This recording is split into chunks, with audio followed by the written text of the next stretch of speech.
هلا يا حبيبي قلبي أكمي نجا قلت Hello ya qashtiiti ya kami nagaa jirta fayyumami oolmaan maal fakkaatti na bira gaariidha akka baay'ee natti tolee jira.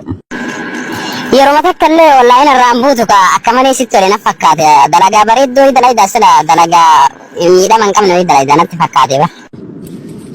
Online rambu barre yeroo matakkallee online rambu halkan kana dhiisi guyyaayyuu online rambu dalagaan tiya laaftuudha hagwaan hin dalayneetitti rabbi riskii kana natti baneetumaan akkasumatti naa kafalanii beeyte aduu hin argu qorraan argu ummanni aduuf qorra keessa dhumee jira ani ammoo istiraaha keessa waa daddalagaa xiqqoo waa daddalageetumaan ofirraa taa'uu qofa.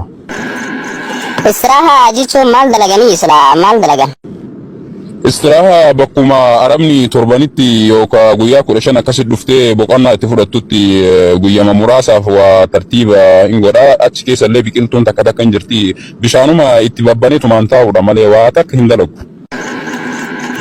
Ajaa'iba kaacarra ajaa'ibaa qabda nama meeqatu dalagaan aduu kana miidhaa jirti rabbuma sii ta'e jajjabaadhu ka.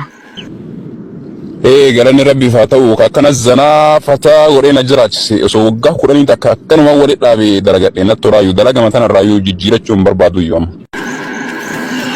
Hayyee jajjabaadhu amma arabni nawaamaa jirti beeyta anallee rabbiin saa gargaaru jajjabaadhu ka itti raahisi ofirraa rabbi sii ta'eeti alhamdulillahi jedhi malee yeroo biraa haasofna.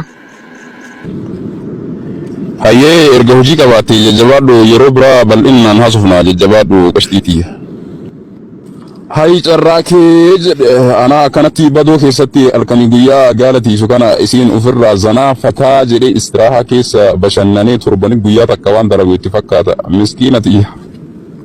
Yooma suuraayyuu naa erginaan jette amma akkam godha rifeensa shaattaa kana itti ergamoo maaluma naa wayya suuraa waggaa tokko duraa itti erguu qaba amma.